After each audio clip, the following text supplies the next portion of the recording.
औज़ुबिल्लाहिमिनश्शैतानिर्रजीम बिस्मिल्लाहिर्रहमानिर्रहीम।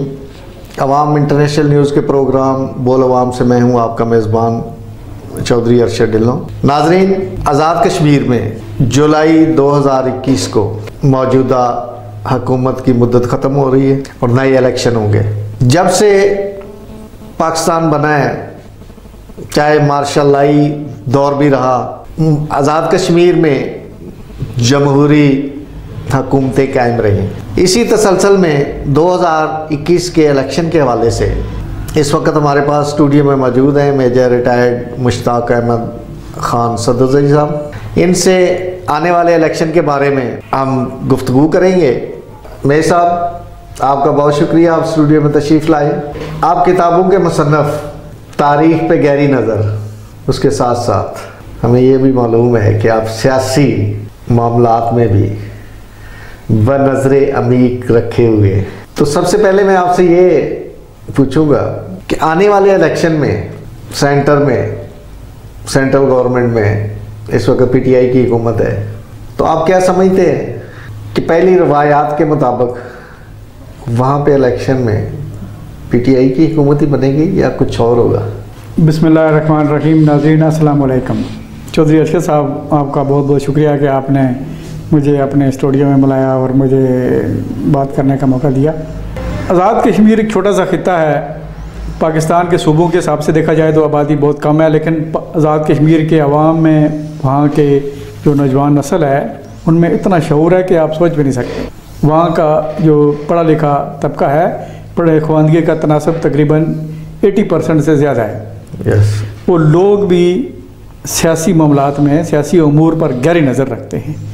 आज तक जितने इलेक्शन हुए हैं, लोगों ने बड़े अच्छे तरीके से, पुरअमन तरीके से और सही कैंपेन चला के और भरपूर जज्बे से हिस्सा लेते हैं, बड़े यानी जज्बे से हिस्सा लेते हैं और बड़ी गहमा गहमी होती है। आज़ाद कश्मीर जब इलेक्शन होते हैं, पाकिस्तान से ज़्यादा वहाँ जोश और खरोश पाया जाता है और बड़े शौक़ से लोग हिस्सा लेते हैं। और हमेशा पाकिस्तानी, वैसे आज़ाद कश्मीर के जो लोग हैं वो चूँकि है ही साहब, हम पाकिस्तानी हैं। पाकिस्तान थोड़ा ये इलेक्शन जो हमारे हैं, मेरे ख्याल के मुताबिक तो पाकिस्तान और आज़ाद कश्मीर के इलेक्शन एक दिन में ही होने चाहिए, सही, ताकि किसी को ये कहने की ज़रूरत ही ना पड़े कि ये जी पार्टी मरकज़ में पार्टी है तो ये जीत जाएगी या फलां कोई उधर मुदाखलत कर लेगा। ये नहीं होना चाहिए। मैं आपकी बात थोड़ी सी इसमें इंटरप्ट करूँगा। ये अलहदा पीरियड जो है, मेरा ख्याल इसलिए भी रखा गया है इसमें दुनिया को ये बताने के लिए कि एक उधर भी कश्मीर है जहाँ पे इलेक्शन के दौरान इंसानी खून बहता है, और एक ये भी कश्मीर है जो पाकिस्तान के साथ है जहाँ पे कोई चिड़िया भी नहीं मरती इलेक्शन के दौरान। बिल्कुल। तो मैं ये अर्ज करना चाहूँगा कि आप जो बात कर रहे थे कि एक पीरियड है, तो फिर उसमें तो गुम हो जाएगी ना, दुनिया को दिखाई नहीं देगा। बड़े पुरअमन तरीके से इलेक्शन होते हैं, बड़ी रवादारी के साथ होते हैं। लोगों में जो हारने वाला है वो जीतने वाले को जाके मुबारकबाद देता है, और दूसरे दिन शादी पे किसी महफिल में इकट्ठे बैठे गले लगा के मिल रहे होते हैं। कोई मसला नहीं होता, जो भी जीत जाए वो उसकी जितनी वो अपनी कैंपेन चलाएगा वो जीत सकता है। लेकिन कुछ अरसे से मैं देख रहा हूँ कि जो आवाम का रुझान है वो ये होता है कि जो मरकज़ में पार्टी होती है, लोग चाहते हैं कि मरकज़ में जो पार्टी हुकूमत में है, वो अगर पार्टी वहाँ आज़ाद कश्मीर में जीत जाए तो मरकज़ी हुकूमत को हमारे ज़्यादा काम कर लेगी, क्योंकि आज़ाद कश्मीर इतना कुछ होने के बावजूद भी बहुत पसमानदा इलाका है। जिस जगह से मेरा तल्लक है, मेरा तल्लक तहसील बलोच से है। LA-22 था पहले, तो सुदनूसी का ये एक हल्का है जो मेरे ख्याल में सबसे ज़्यादा पसमानदा है। हमारे यहाँ सड़कें तो बनी हुई हैं लेकिन टूटी फूटी हैं। कॉलेज स्कूल्स बहुत ज़्यादा हैं, चप्पे चप्पे पे स्कूल बने हुए हैं, लेकिन बिल्डिंग्स नहीं हैं, उतने टीचर्स क्वालिफाइड नहीं हैं। बच्चे आज भी, हमारे बच्चे जो है वो टेक्निकल तालीम से महरूम हैं। कोई टेक्निकल स्कूल नहीं है हमारे पूरे हल्के में। तो लोग इस ख्वाहिश में और इस उम्मीद के साथ जो पाकिस्तान में पार्टी होती है बरसे इक़्तिदार, उसको वोट देते हैं कि जी ये जीत जाएगी तो हमारे मसाइल हल हो जाएंगे। होता ये है कि जब आज़ाद कश्मीर में उस पार्टी की हुकूमत बन जाती है तो पाकिस्तान में उस पार्टी की हुकूमत ख़त्म हो जाती है। फिर अगले 3 साल कश्मीरियों को भुगतना पड़ता है, और वो अगले 3 साल फिर अगली पार्टी के का इंतज़ार कर रहे होते हैं कि कब वो इलेक्शन होंगे और कब हम हुकूमत दोबारा बनाई।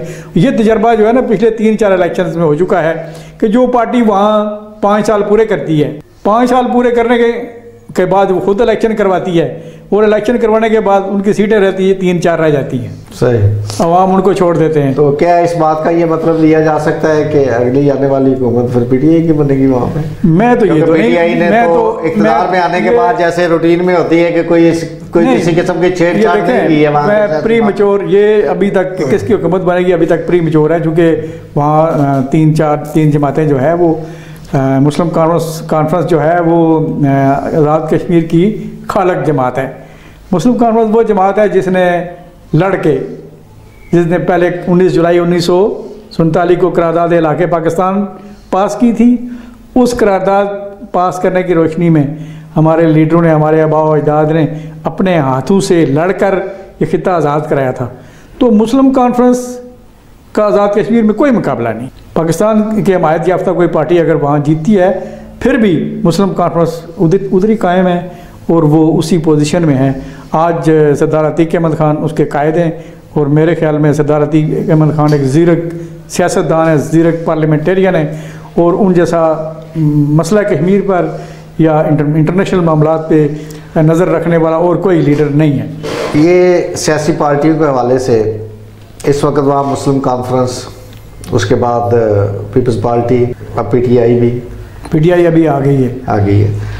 तो मैं अगला सवाल आपसे यही करना चाह रहा था, आपने वो थोड़ी बात पहले भी कर दी कि सरदार अब्दुल कय्यूम मरहूम, अल्लाह ताला उनको गरीब की रहमत करे, आमीन, उनकी वफ़ात के बाद मुस्लिम कॉन्फ्रेंस थोड़ी खामोश तमाशाई नहीं बनी हुई, और आने वाले इलेक्शन में मुस्लिम कॉन्फ्रेंस के हवाले से और इस वक्त सरदार अतीक की क़यादत में आप क्या देखते हैं कि मुस्लिम कॉन्फ्रेंस किस हद तक कामयाब होगी और इस चीज़ का भी फ़ायदा उठाए कि पहले वाली गवर्नमेंट से लोग जो नालायक हैं उनकी हमदर्दियाँ भी ले? तो क्या इसमें आप देखते हैं कि मुस्लिम कॉन्फ्रेंस को भी कोई पोजीशन मिल जाएगी आने वाली हुकूमत में, आने वाले इलेक्शन में? आपने सही फरमाया है। पिछले 2 इलेक्शंस में मुस्लिम कॉन्फ्रेंस सही परफॉर्म नहीं कर सकी। उसकी कुछ वजूहत थी। उसकी वजूहत में मुस्लिम कॉन्फ्रेंस का मेरे ख्याल में कोई ज़्यादा कसूर नहीं था। उसमें जो सियासी आवाज़ जो चलती है उस आवाज़ के हिसाब से मैंने आपको पहले ही बताया कि लोग ये एक्सपेक्टेशंस लोगों की ज़्यादा हैं कि जो फेडरल गवर्नमेंट जिसकी पार्टी की हुकूमत है वो आएगी तो हमारे मसाइल हल करेगी। लेकिन अभी देख लिया उन्होंने कि वहाँ जो जितने मसाइल हैं वो अपनी आज़ाद कश्मीर की हुकूमत खुद हल करती है और जितने प्रोजेक्ट्स हैं वो सारे वो खुद देते हैं। तो आज़ाद कश्मीर में ये जो सियासी फ़ज़ा है इस वक्त अभी वो इलेक्शंस की बनी हुई है, तो मुस्लिम कॉन्फ्रेंस का भी एक बड़ा रोल है।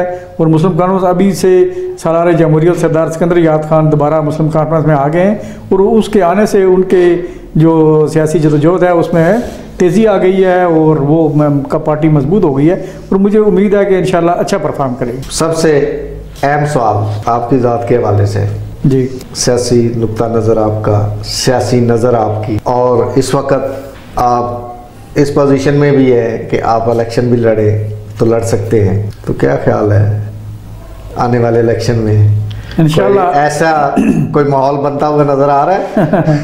और कहाँ पे खड़े होंगे आप? हाँ, ये आपने सवाल अगर पूछ लिया तो ठीक है। मैं अगर मुझे पार्टी ने मुझ पर एतमाद किया और अवाम ने मेरा साथ, कौन सी पार्टी? मेरी पार्टी मुस्लिम कॉन्फ्रेंस ने। अच्छा, ठीक हो गया। पार्टी ने मुझ पर एतमाद किया और अवाम ने मेरा साथ दिया तो मैं इंशाल्लाह ज़रूर अवाम की खिदमत, मैं पहले भी अवाम की खिदमत करता रहा हूँ, पहले भी अवाम के लिए मैं आवाज़ बुलंद करता रहा हूँ, पहले भी कश्मीर की आज़ादी के लिए मैं लिखता भी हूँ, हर फोरम पे मैंने आवाज़ बुलंद की है और अभी भी इंशाल्लाह मेरी ज़रूरत पड़ती है या मैं कुछ कर सकता हूँ तो मैं इंशाल्लाह ज़रूर करूँगा। थैंक यू वेरी मच मेरे साहब। नाजरीन, कश्मीर के इलेक्शन के हवाले से मेरे हिसाब से छोटी सी गुफ्तगू हुई है। इंशाल्लाह ताला अगली नशिस्त में हम तफसीलन इनसे बात करेंगे। तो मेरे साहब, चूँकि हमारा इनसे एक पुराना भाइयों वाला तल्लक है, दोस्ताना है, इसमें कोई शक नहीं कि इन्होंने अपनी फितरत के मुताबिक फितरत से मुराद ये है कि मैंने हमेशा इनको इस लगन में देखा, इस धुन में देखा, इस कोशिश में देखा। इनके पास इर्द गिर्द हमेशा अपने इलाके के लोग, अपने दोस्त, कोई भी शख्स जो इनके पास आया है तो उनकी इन्होंने अपनी ताकत ताल्लुक से बढ़कर कोशिश की है कि खिदमत की जाए। इन चीज़ों का मैं भी चश्मदीद गवाह हूँ। तो मैं देखता था कि मेजर साहब अपनी सर्विस के दौरान इस जज्बे को जैसे कायम रखे हुए हैं। तो उस वक़्त मेरा ये विजन था कि इंशाअल्लाह ताला ये अपनी सरकारी खिदमत से सुबकदोश होने के बाद अपने इस अवामी खिदमत को जारी रखने के लिए किसी सियासी प्लेटफार्म पे भी जाएंगे। तो वो मेरी जो तवक्को थी उसके ऐन मुताबिक मेजर साहब ने इस चीज़ का इज़हार भी कर दिया है। तो मेजर साहब हमारी दुआएं हैं कि अल्लाह ताला आपको अपने इलाके की, आज़ाद कश्मीर की और पाकिस्तान की, जैसे आपने पहले खिदमत की है, और आपको मज़ीद ऐसा पोर्टफोलियो दे। ये दिली दुआ है हमारी तरफ से। थैंक यू वेरी मच कि आप इसी तरह अपने से जज्बाए खिदमत इंसानी को मज़ीद फैलाएं। आमीन। अल्लाह ताला आपका हामी नासर हो। बहुत शुक्रिया। तो मैं एक बार फिर आपका शुक्रिया अदा करता हूँ हमारे पास तशरीफ़ लाने का। तो नाजरीन, इसी के साथ मैं आपसे इजाज़त चाहूँगा। अपने इर्द गिर्द अहल व याल का ख्याल रखिएगा और अल्लाह ताला से दुआ है कि अल्लाह ताला आप सबको अपने हिफ्ज़-ओ-मान में रखे। आमीन। Thank you very much.